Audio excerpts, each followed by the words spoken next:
সুন্দৰভাৱে পঢ়ক বৃত্তাসুৰ আৰু ইন্দ্ৰৰ মহাযুদ্ধৰ বৰ্ণনা আৰম্ভ হৈছে। ইয়াৰ আগতে ইন্দ্ৰৰ লগত প্ৰথম মুখামুখি কেনেকৈ হৈছিল সুন্দৰভাৱে ইয়াৰ আগৰ পদত উল্লেখ কৰি গৈছে।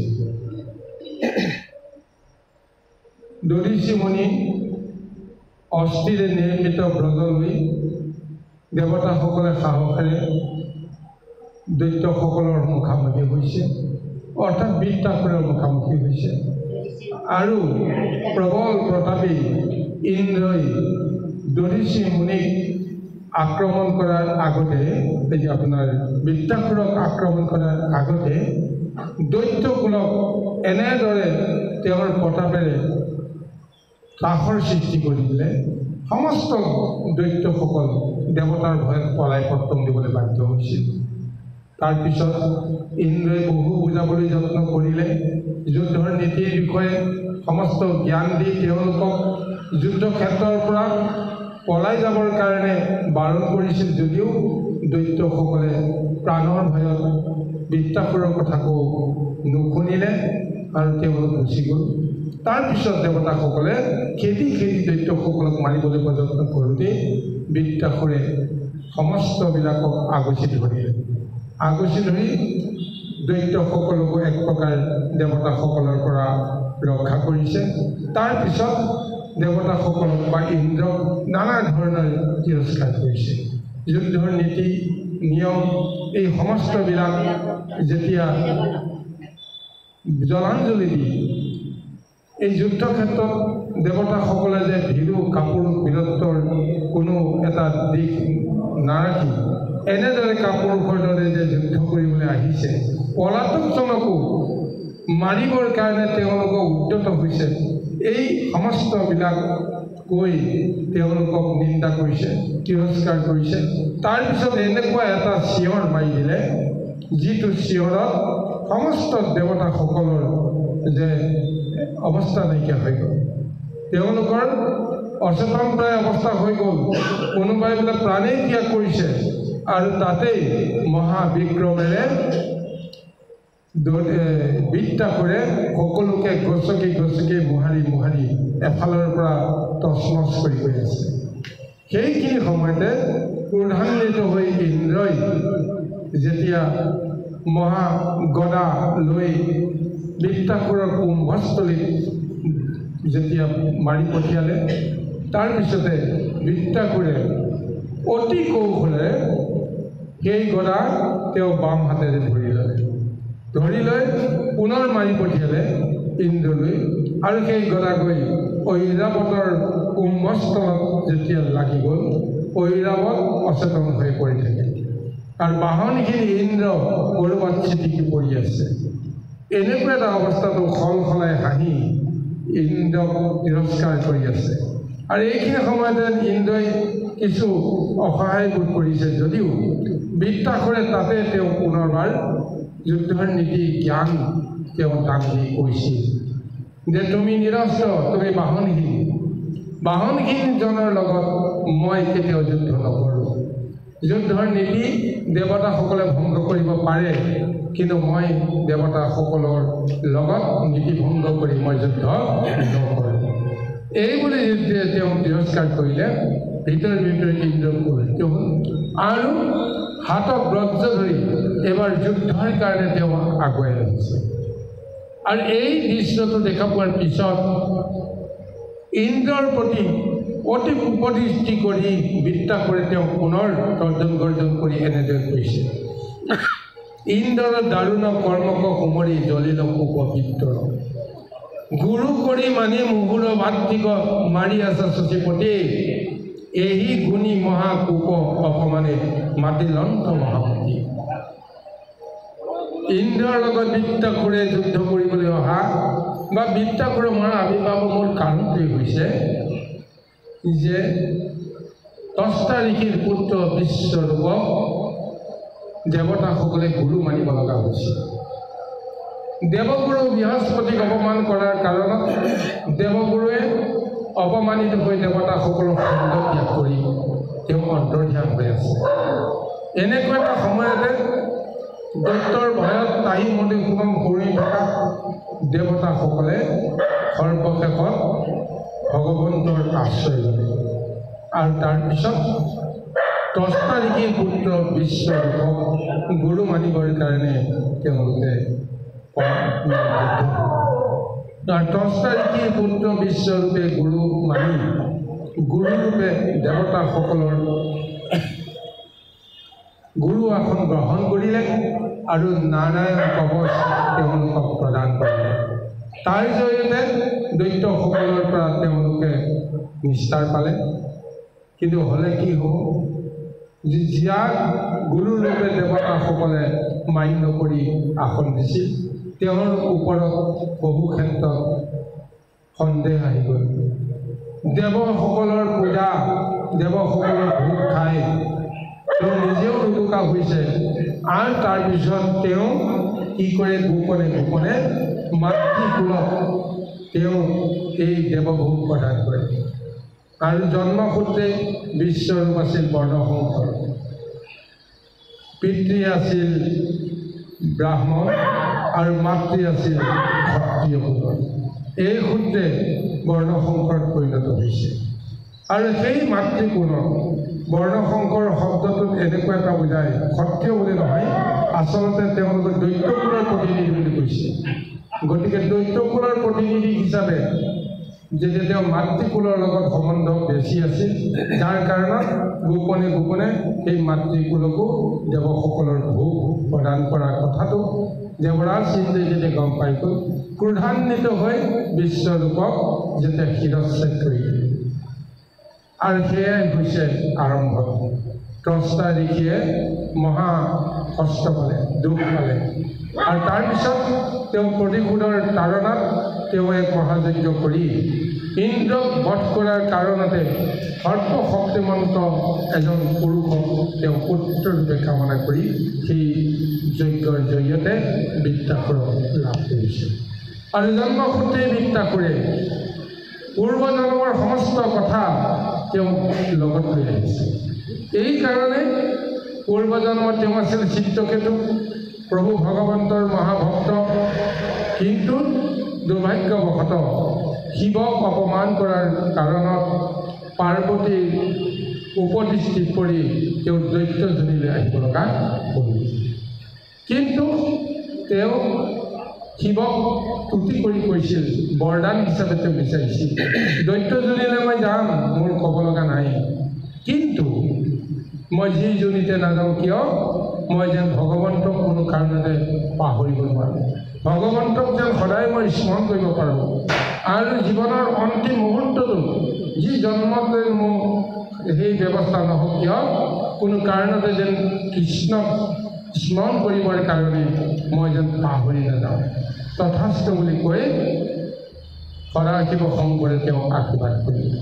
এই সূত্ৰে তেওঁ জন্মলগ্নৰে পৰা তেওঁ ভগৱন্তৰ লগত, ঈশ্বৰৰ লগত তেওঁ মনসংযোগ চলি আছে।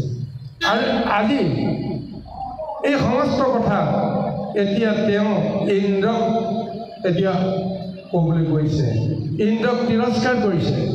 তুমি যাক গুৰু মানি এদিন গুৰুকেই তুমি বধ কৰিলা, তুমি কিমান গুৰুদ্ৰোহী হোৱা, গুৰুদ্ৰোহীৰ সমান মহাপাপী এইখন সংসাৰত নাই। অথচ তুমি পাপ অৰ্জন কৰিয়ে আজি তুমি মোৰ লগত যুদ্ধ কৰিবলৈ আহিছা। আৰু সেই ইন্দ্ৰক এনেকৈ তিৰস্কাৰ কৰিছে যে বৃত্ত নিগদতী কোণা শশীপতি আজি ভৈলো ৰংগ মন, তই হেন শত্ৰু চকুলৰ আগতে পাৰিলোঁ মই তৰি হ'ল। তোমাক বধ কৰাৰ কাৰণতেই মোৰ জন্ম, আৰু এইজন শত্ৰুক মই আজি চকুৰ সন্মুখতে পাইছোঁ। গতিকে মোৰ আজি কিমান আনন্দ। যাক গুৰু মানিছিলা সেই ভাতৃ মোৰ, তেওঁক তুমি বধ কৰিলা। গতিকে ব্ৰহ্মবধিজন মহাদুৰাচাৰ, এই দুৰাচাৰীজনক মই আজি লগ পালোঁ। এতিয়া তোমাক মই বধ কৰি মোৰ ভাতৃবধৰ যিটো প্ৰতিশোধ, সেই প্ৰতিশোধ মই পূৰণ কৰিম, আৰু ভাতৃৰ যিটো মোৰ ঋণ, সেই ঋণটো মই পৰিশোধ কৰিম। চাওকচোন বাৰু, ইমান ডাঙৰ কথা কৈ আছে। চাওক, এতিয়া গুৰুৰূপে দেৱতাসকলক যিখিনি তেওঁ কৃপা কৰিম বুলি বিশ্বৰূপে দেৱাসন গ্ৰহণ কৰিছিল, কিন্তু তেওঁ গুৰু আসনত উপবিষ্ট হৈ গুৰুৰ মৰ্যাদা তেওঁ ৰক্ষা কৰিব নোৱাৰিলে, যাৰ কাৰণত শিষ্যৰ হাততে তেওঁ প্ৰাণ লাভ কৰিছে। এটা অপৰাধ গুৰুৰ কাৰণত আহিব। দ্বিতীয়টো কোনে অপৰাধ কৰিলে? স্বয়ং ইন্দ্ৰই কৰিলে সেই অপৰাধ। এদিন হ'লেও তুমি যাক গুৰু মানিলা, সেই গুৰুৱে কি দুখ কৰিছে, কি সুখ কৰিছে, তাক বিচাৰ কৰিব পৰা তোমাৰ কোনো অধিকাৰ নাই। বিচাৰ কৰোঁতা কোনোবা এজন আছে। কোনে কি ভুল কৰিলে, কোনে কি পাপ কৰিলে, কোনে কি অপৰাধ কৰিলে, সেই সমস্ত দেখা পিছত মই কিয় তাৰ দায়িত্ব স্বীকাৰ কৰি সেই অপৰাধৰ দণ্ড মই দিবৰ কাৰণে আগবাঢ়ি যাম? দণ্ড দিয়াৰ অধিকাৰটো আমাৰ মনুষ্য নাই, কোনো জীৱৰ নাই। দণ্ড দিয়াৰ অধিকাৰ স্বয়ং প্ৰভু ভগৱন্তৰ আছে। কাক তেওঁ দান দিব, কাক তেওঁ ৰক্ষা কৰিব, কাক তেওঁ দণ্ড দিব, ভগৱন্তৰ হাতত তাৰ অধিকাৰ আছে। কিন্তু দেৱতাই যিটো ভুল কৰিলে, ভুলৰ পৰা এতিয়া তেওঁলোকেও শাস্তি পাব লাগিব, ভুলৰ পৰা তেওঁলোকেও এতিয়া শিক্ষা পাব লাগিব। সেইটো কাৰণতেতো এতিয়া বৃত্তাসুৰৰ দৰে এক ভয়ংকৰ শক্তি ভগৱন্তৰ তেওঁ সন্মুখত আনি সাজি কৰি দিছে। এই ভগৱন্তৰ ইচ্ছা আছে। গতিকে এইকাৰণে আজি বৃত্তাসুৰে যদিও ইন্দ্ৰৰ লগত দৈত্যৰূপে উপবিষ্ট হৈ আছে, কিন্তু প্ৰকৃতপক্ষে যে তেওঁ দৈত্য নহয়, স্বয়ং প্ৰভু ভগৱন্তে জ্ঞান দিছে, ধাৰণা দিছে। দেৱতাসকলক দৈত্যৰ প্ৰতি যিটো অৱহেলা আছিল, বৃত্তাসুৰৰ পৰাই সেই অৱহেলা যেন তেওঁলোকে নকৰিব লগা এটা অৱস্থালৈকে আহিব লাগে, তাৰ এটা শিক্ষা দিব লাগে প্ৰযত্ন কৰিছে। এই মহাযুদ্ধৰ সময়ত এতিয়া জ্ঞান আৰু ভক্তিৰ দৰ্শনৰ এক মাৰ্গহে যেন প্ৰদান কৰি আছে বৃত্তাসুৰে।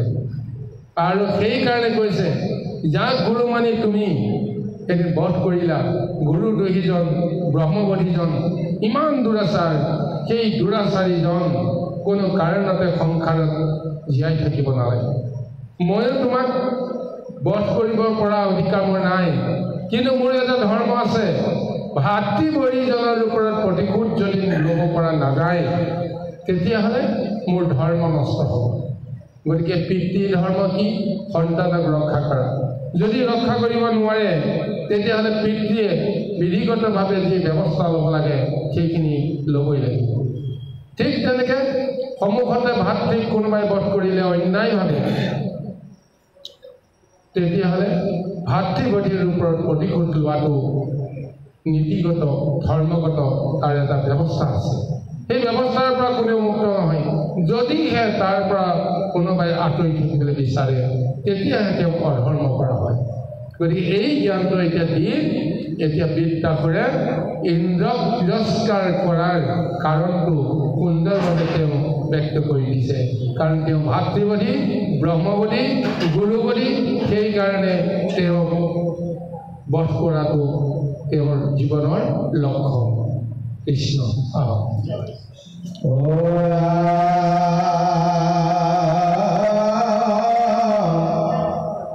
দেখে তো ব্ৰাহ্মণ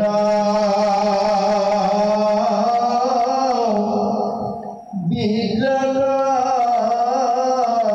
নিপুণ আৰু আত্মা মহাজানে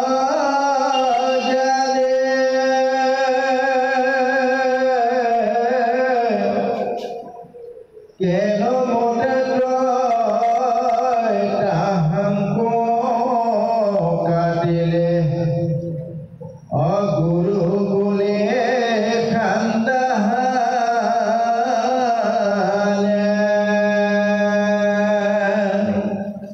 গুৰু বধ মহা পৰম পাতে আকো নুগুণিনী মলে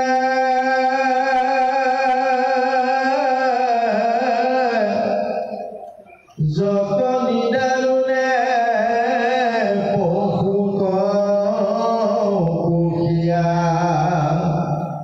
কাটে স্বৰ্গকামী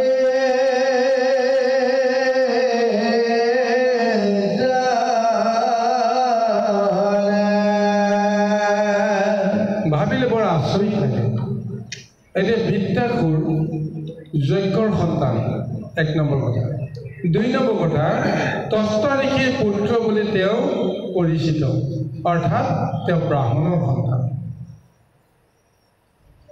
যজ্ঞত জন্ম হোৱা ব্ৰাহ্মণৰ সন্তানজন দৈত্য বা অসুৰ বুলি এতিয়া জগতে চিনি পাইছে বিষয়টো ভাবিলেই আচৰিত লাগে কেনেকৈ সম্ভৱ ব্ৰাহ্মণৰ সন্তান দৈত্য বুলি পৰিচিত হ'ব লগা বিষয়টো নিশ্চয় ইয়াত বহুত ৰহস্য সোমাই আছে জন্মগতভাৱেতো কেতিয়াও তেওঁ অসুৰ নহয় দৈত্য নহয় জন্মৰ পৰিচয় মতে তেওঁ ব্ৰাহ্মণ গতিকে তেওঁ নিজেও স্বীকাৰ কৰিছে নিজৰ স্বীকৃতি দিছে যে এজন ব্ৰাহ্মণক তোমালোকে গুৰু মানি এতিয়া গুৰু বধিৰ হৈ মহাপাপ অৰ্জন কৰিলা তেওঁৰেতো ভাতৃময় আৰু ভাতৃবধৰ কাৰণেতো মোৰ জন্ম দুখটো ক'ত থাকিব ব্ৰাহ্মণৰ পুত্ৰ ব্ৰাহ্মণৰ কৰ্ম কৰিব লাগিছিল কিন্তু জন্ম সূত্ৰে তেওঁ দৈত্যত পৰিণত হ'ল গতিকে দুখটো লাগিল ক'ত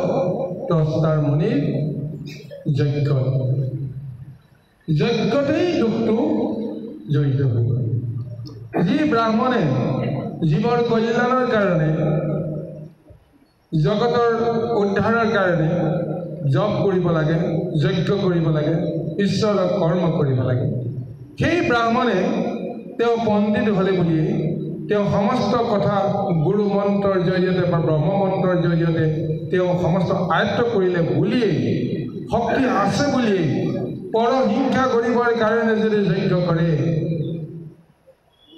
আৰু যদি সেই যজ্ঞৰ জৰিয়তে অবিচাৰ মন্ত্ৰ যদি প্ৰয়োগ কৰি কাৰোবাক নষ্ট কৰিবৰ কাৰণে চিন্তা কৰে তাতেই লাগি গ'ল কেনাটো এয়া হ'ল যজ্ঞৰ দুখ যজ্ঞৰ দুখৰ কাৰণে আজি এক মহাশক্তি বৃত্তাসুৰ নিজৰ শক্তিৰে শক্তিমন্ত হোৱাৰ পিছতো তেওঁ দৈত্য বুলি পৰিচিত হৈ গ'ল তেওঁ যেতিয়া যজ্ঞৰ পৰা ওলাই আহিল লগে লগে সমস্ত দৈত্যসকলে তেওঁক আগুচি ধৰিলে যে আমাৰ ৰজা বুলি তেওঁলোকে তেওঁক স্বীকৃতি দিলে আৰু জন্মত যাৰ কিবা নহয় কিবা এটা দুখ লাগি আহে সেই দুখৰ পৰা কেতিয়াও মুক্ত হ'ব নোৱাৰে এই জন্মতেই তেওঁ প্ৰতিহিংসাৰ ভাৱটো ল'ব লগা হ'ল কাৰণ এই যজ্ঞত অবিচাৰ মন্ত্ৰ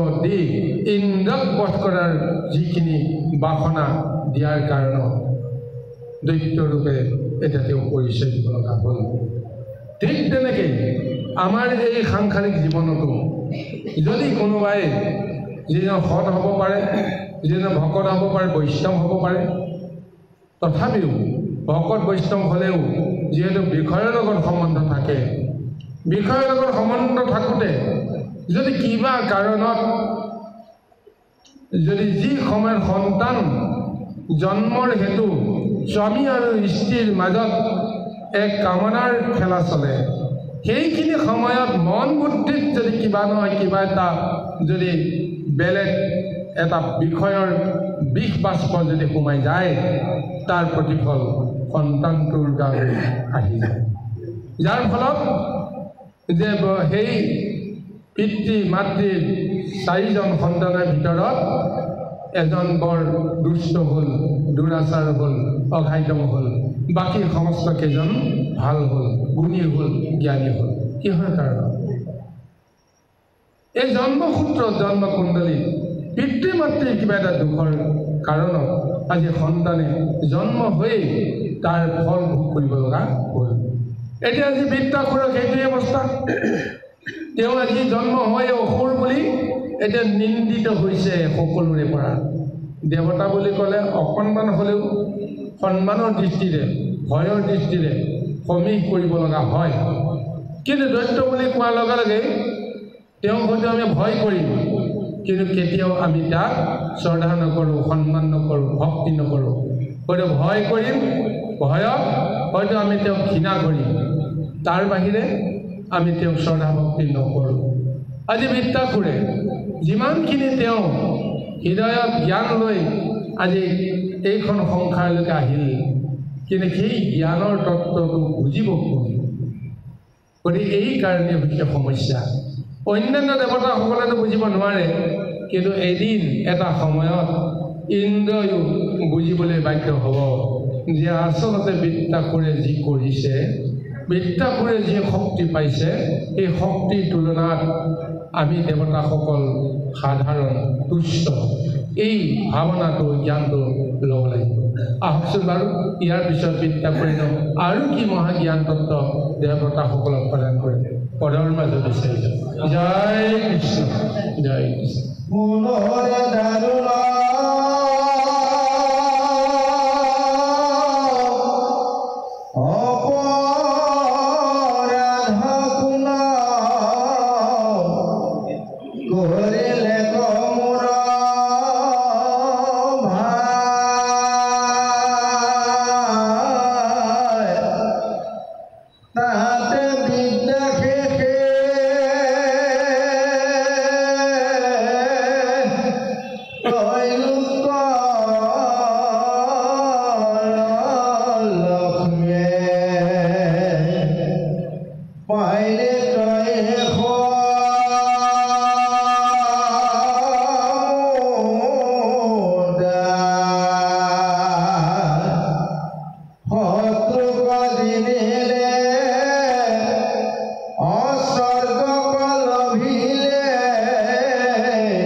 যে আমি কৃষকসকলে কি কৰোঁ পশু পক্ষীবিলাকক আমি পুত্ৰৰ দৰে আমি প্ৰতিপালন কৰোঁ আৰু সময়ত সেইসকলকে কাটি মাৰি বলি দি আমি স্বৰ্গকো কামনা কৰোঁ আজি ইন্দ্ৰই সেইটোৱে আচৰণ একেবাৰে ল'লে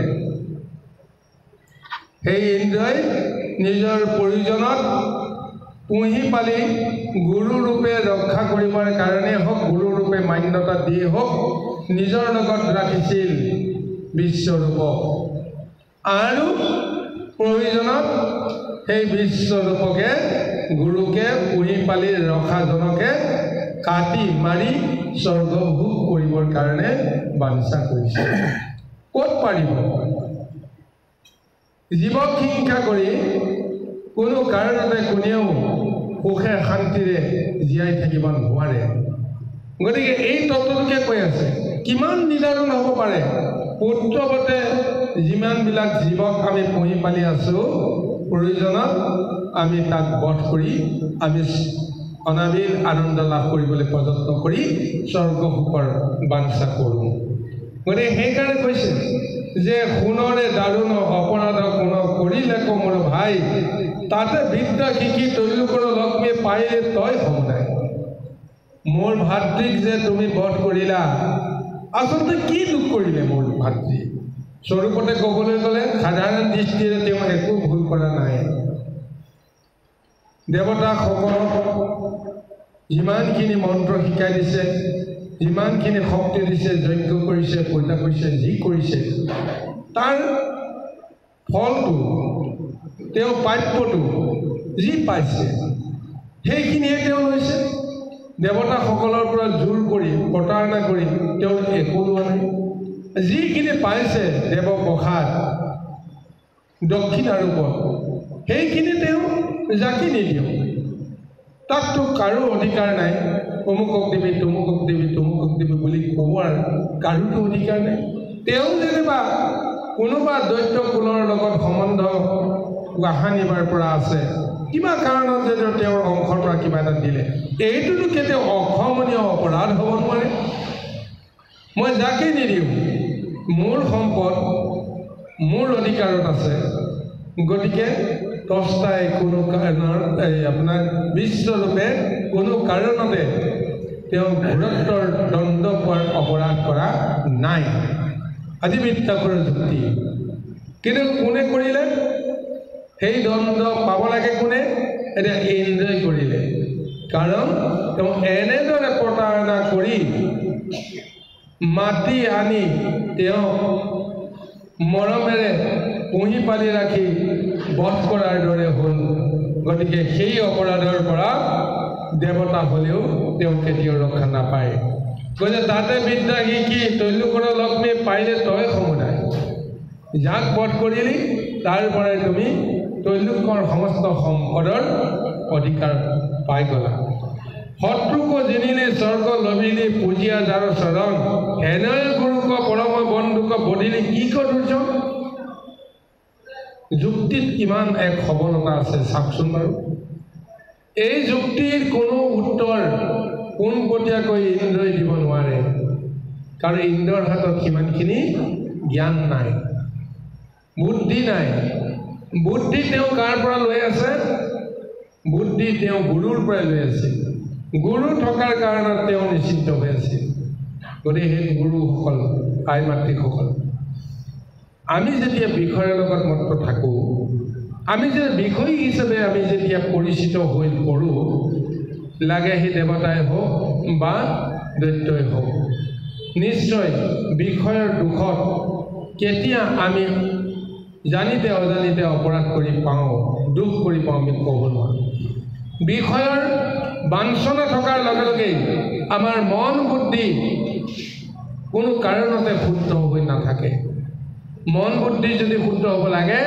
তেতিয়াহ'লে তেওঁ বিষয়ৰ পৰা তেওঁ আসক্ত মুক্ত হ'বই লাগিব কিন্তু দেৱতাসকল কোনোদিন বিষয়ত আসক্ত নহয় স্বৰূপতে ক'বলৈ গ'লে শতগুণৰ অধিকাৰী দেৱতাসকল বুলি কোৱা যায় কিন্তু শতগুণতকৈ তেওঁলোকৰ ৰাজসিক গুণৰ প্ৰভাৱটোহে বেছিকৈ লক্ষ্য কৰা হয় এইটো চাব লাগিব কাৰণ যেতিয়াই তেওঁলোকে অসহ্য বিভূতিৰ সম্পদবিলাক লাভ কৰে তাতেই তেওঁলোকে ভোগত মত্ত হৈ নিজকো পাহৰি যায় ধৰ্মকো পাহৰি যায় গুৰু গোসাঁইকো তেওঁলোকে নিচিনা হয় তেতিয়াহ'লে এই ৰাজসিকতা কোনো কাৰণতে মুক্তিৰ ব্যৱস্থা হ'ব নোৱাৰে কিন্তু ভগৱন্তে আকৌ দেৱতাসকলকে বেছি ভাল পায় কাৰণ দেৱতাসকলৰ এটা গুণ আছে কি যে সংকটৰ সময়ত তেওঁলোকৰ শুভ বুদ্ধি উদয় হয় সংকটৰ সময়ত তেওঁলোকে ভগৱন্তক চিনি পোৱা কাৰণত ভগৱন্তৰ নাম লয় সেইখিনি কাৰণতে ভগৱন্তে দেৱতাসকলক লগত ৰাখিছে কিন্তু দৈত্যসকলে কোনো দিন ঈশ্বৰক জ্ঞান কৰিবলৈ মনত নপৰে এইটোৱে হৈছে দৈত্য বুদ্ধিৰ মহাদোষ। কিন্তু এই দৈত্য বুদ্ধি মিথ্যাসুৰ তাৰ পৰা কিন্তু মুক্ত, কাৰণ জন্মসূত্ৰে তেওঁ ব্ৰাহ্মণ, সেই ফালৰ পৰা মুক্ত।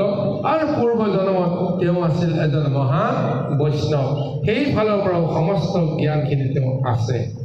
কিন্তু যিটো কৰ্মৰ কাৰণে তেওঁ জন্ম দিয়া হ'ল, সেইটো কাৰণতে তেওঁ আজি দস্যুৰূপে পৰিচয় দিব লগা হ'ল। তাৰ বাহিৰে কিন্তু প্ৰকৃততে তেওঁ দস্যু হ'ব পৰা কোনো লক্ষণ প্ৰত্যক্ষ হোৱা নাই। তেওঁৰ এটা কথা শুনিলেই তেওঁৰ হৃদয়ত কিমান বিষ্ণু ভক্তি আছে, হৃদয়ত কিমান জ্ঞান আছে, সেই গভীৰতাখিনিহে পোৱা যায়। আহকচোন বাৰু পুনৰ আমি পদৰ মাজত উভতি যাম। জয় কৃষ্ণ।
নকৰো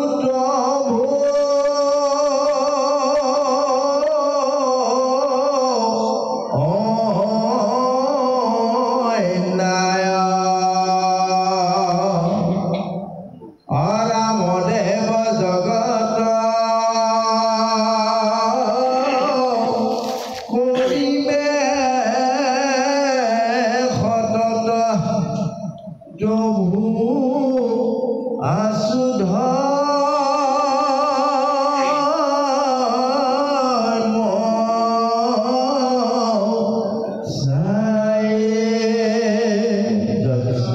আজি এই দেৱতাসকল আমি এইখিনিতে এই কথাচিন্তা আৰম্ভ কৰা বিচাৰিছোঁ। আমাৰ মাজত আৰু এগৰাকী কথাচিন্তা আছে অৰুণ চন্দ্ৰনা, আমি তেখেতক কথাচিন্তা আহিব। জয় কৃষ্ণ, জয় কৃষ্ণ। চাওক গুৰুসকল, আজি বৃত্তাসুৰে দেৱতাসকলক এনেদৰে নিন্দা কৰিছে, লাজ দিছে, অপমান কৰিছে। এতিয়া দেৱতাসকলৰ আচলতে ধৰ্ম কি হ'ব লাগিছিল সেইটোকো সোঁৱৰাই দিছে।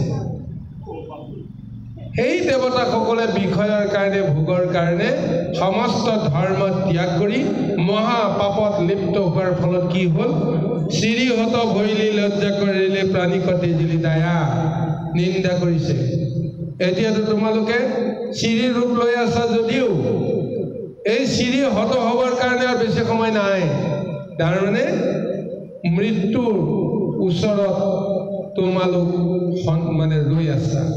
গতিকে সেইকাৰণে তোমালোকে যে লাজ মান সমস্ত ত্যাগ কৰি কি কৰিছা? দেৱতাৰ যি ধৰ্ম, সমস্ত প্ৰাণীক দয়া কৰিব লাগে, সমস্ত প্ৰাণীক ৰক্ষা কৰিব লাগে, সেই নীতিটো ত্যাগ কৰি নিৰ্দোষীজনকো নিজৰ কাৰণতে আজি বধ কৰিলা। সেইকাৰণে কৈছে হদ কীৰ্তি যত সবে ভৈল হত জীয়া ব্ৰহ্মবধলৈয়া। যিমানেই কীৰ্তি আছিল দেৱতাসকলৰ, এক ব্ৰহ্মবধৰ কাৰণে সমস্তবিলাক কীৰ্তি গৈ কলংকৰ এটা ৰূপ পালেগৈ। গতিকে সেইকাৰণে কৈছে তোমাৰ দৰে মহাপাতকীক আজি মই সবংশে নাশ কৰি দিম। মোৰ ঘোৰ শুলে তোমাক হৃদয় বিদাৰিব, সমস্ত দেৱতাসকলক এই শুলে নিপাত কৰিব। তন্তকো মৰিবি অগ্নিটো নাপাইবি, গৃধে খাইবে তোক লাৰি, অধুগতি যাইবে যাতনা ভুঞ্জিবি জমৰ নৰকত পৰি। আৰু কৈছে মহাপাপ কৰি, মহা অপৰাধ কৰি যদি আমি এই সংসাৰ ত্যাগ কৰি যাওঁ বা মৰিব লগা হওঁ, তাৰপিছত এই দেহটোৱেও মুক্তি নাপায় বুলি কৈছে। এই দেহটো কিমান অশুদ্ধ হ'ব? মৃত্যুৰ পিছত দেহটোৱে সৎকাৰ পাব লাগে, সন্মান পাব লাগে, আদৰ পাব লাগে। কিন্তু সৎকাৰৰ পৰিৱৰ্তে সেই পাপময় দেহটোক কি কৈছে যে অগ্নিও বোলে তেওঁ মানে নাপাব। অৰ্থাৎ অগ্নিত পোৱা মানে সেই দেৱৰ লগত তেওঁ সম্বন্ধ হোৱা, হয়নে? দেৱতাৰ ঠাই পোৱা। আৰু যদি জলত পৰে, জলতো দেৱতাৰ শাৰীত পোৱা, বৰুণৰ সংগ পোৱা। আৰু আকাশত যদি তেওঁ দেহটো নষ্ট হৈ যায়, বায়ুৰ লগত যদি মিলি যায়, তথাপিও দেৱতাৰ ঠাই পায়। অৰ্থাৎ পঞ্চভূতত বিলীন গ'লে নিশ্চয় সৎকাৰ নামত তেওঁৰ দেহটোৱে কিবা এটা মহাস্থান পায়। কিন্তু যদি এই মহাপাপ কৰে, সেই মহাপাপী দেহটো লৈ জীৱ জন্তু হিংস্ৰ প্ৰাণীবিলাকে টনা জোৰা কৰি কামুৰি ছিগি ভাগি নষ্ট কৰি পেলায়। গতিকে দেৱটো নালাগে, যজ্ঞটো নালাগে, পূজাটো নালাগে সেই মহাপাপী জীৱ। সেইকাৰণে কৈছে তন্তকো মৰিবি অগ্নিকো নাপাবি, গৃধে খাইবে তোক লাৰি, অধুগতি যাইবি যন্ত্ৰণা ভুঞ্জিবি যম নৰকত পৰি। মৃত্যুৰ পিছত আমি সংসাৰৰ পৰা মুক্ত হৈ আনন্দ মনেৰে হয় স্বৰ্গত বাস কৰিব লাগে, নহয় আমি বৈকুণ্ঠলৈ যাব লাগে। এইটোহে জীৱন সফল। কিন্তু তাৰ পৰিৱৰ্তে যদি ঘোৰ নৰকত পৰি যদি যন্ত্ৰণা ভুগিব লাগে, কি হ'ব? তোমাৰ যিটো অপৰাধ, ব্ৰহ্মপতিৰ যিটো অপৰাধ, সেই অপৰাধৰ দণ্ড নিশ্চয় নৰকতে হ'ব।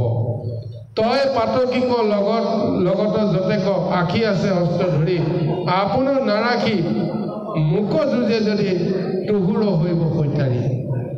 কিন্তু তোমাৰ লগত যিমানবিলাক দেৱতা আহিছে যদি সেই দেৱতাসকলে মোৰ লগত যুদ্ধ কৰিবলৈ আহে তেতিয়াহ'লে কি ফল হ'ব তোমাৰ লগত মোৰ শত্ৰুতা বাকী সকলৰ লগতো নহয় কিন্তু তেওঁলোকে যদি মোক মাৰিবলৈ আহে তেতিয়াহ'লে তেওঁলোকতো মৰিব লাগিব কাৰ কাৰণে মৰিব লাগিব তোমাৰ কাৰণে মৰিব লাগিব তুমি মৰাৰ কাৰণত তেওঁলোকেও মৰিবলৈ মানে বাধ্য হ'ব অৰ্থাৎ নীতি ৰক্ষা কৰি স্বামী মৃত্যুৰ পিছত এগৰাকী নাৰীয়ে তেওঁ স্বামীৰ লগত সতি যাব পাৰি সতি গৈ তেওঁ নিজৰ পতি ধৰ্ম তেওঁ ৰক্ষা কৰিব পাৰে অৰ্থাৎ তেনেকুৱাই হ'ব তোমাক মাৰিবৰ কাৰণে মই সাজু আছোঁ মোক মাৰিবৰ কাৰণে যদি কোনোবা যদি আহে তেতিয়াহ'লে তোমাৰ লগতে তেওঁ সতি যোৱাৰ নিচিনাই হ'ব সেই দেৱতাবিলাক কি লাভ আৰু কৈছে মোৰ যি শক্তি আছে একেবাৰতে তোমালোকৰ সমস্ত অস্ত্ৰ শস্ত্ৰটো হজম কৰিব পাৰোঁৱেই সমস্ত দেৱতাসকলকো মই হজম কৰিব পাৰোঁ তিনি তৈলোককো মই হজম কৰিব পাৰোঁ কিন্তু মই নকৰোঁ কিয় নকৰোঁ মই অধৰ্ম কৰিব নোৱাৰোঁ তিনি তৈলোকক গ্ৰাস কৰি মই অধৰ্ম কৰাহে হ'ব কাৰণ মোৰ শত্ৰু তিনি তৈলোক নহয় মোৰ শত্ৰু দেৱতাসকল নহয় মোৰ শত্ৰু কেৱল ইন্দ্ৰই মোক মোৰ ভাতৃক বধ কৰিছিল আৰু মোৰ পিতৃয়ে ভাতৃবধৰ প্ৰতিশোধৰ কাৰণে মোক আজ্ঞা দিছে মই পিতৃৰ আজ্ঞা মানি লৈছোঁ আৰু ভাতৃবৰীজনৰ ওপৰত প্ৰতিশোধ ল'বলৈহে আহিছোঁ কিন্তু এনেদৰে মই অন্যায় কৰি মই সমস্তকে ধ্বংস কৰিব পাৰোঁ কিন্তু মই নকৰোঁ চাই লোৱা মই নীতি ভংগ কৰিব নোৱাৰোঁ অৰ্থাৎ চাই লওঁ কোনোবাই যদি আমাক যিমানে বেয়া ৰূপে সমালোচনা নকৰোঁ কিয় আমাৰ গুণ তত্ত্বটো বুজি নোপোৱাৰ কাৰণত আমাৰ দুখাটো কোনোবাই কৰিব পাৰে সেই বুলি কোনোবাই মোক বেয়া বুলি ক'লে বুলি মই বেয়া হৈ যাব নোৱাৰোঁ মই ধৈৰ্য ধৰিব লাগিব মই চিনি পাব লাগিব যে কোনে মোক বেয়া বুলি কৈছে বেয়া বুলি কোৱাজনৰ সেই অধিকাৰ আছেনে নাই সেইটো আমি বুজিব লাগিব তদ্ৰূপ আজি তেওঁ ইন্দ্ৰক শুনাই আজি সমস্ত দেৱতাসকলকো এই কথাটো কৈ যে বৃত্তাসুৰৰ কি শক্তি এই শক্তিটোৰ প্ৰমাণহে যেন তেওঁ দিবলৈ গৈ আছে ইয়াৰ পিছততো এতিয়া বৃত্তাসুৰে ঘোৰ অপমান সহ্য কৰি কেনেদৰে তেওঁ প্ৰত্যুত্তৰ দিয়ে সেইটোহে আমি লক্ষ্য কৰিব লাগিব জয় কৃষ্ণ জয় কৃষ্ণ জয়